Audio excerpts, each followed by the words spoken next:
పూజించే చేతుల చేతులట ఆ మూర్తిని దర్శించే కనులే కన్నులట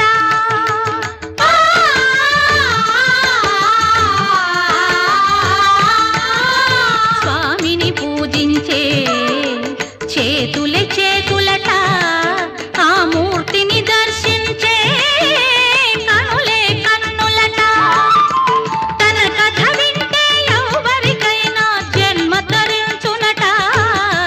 శ్రీ సత్యనారాయణుని సేవకురారమ్మ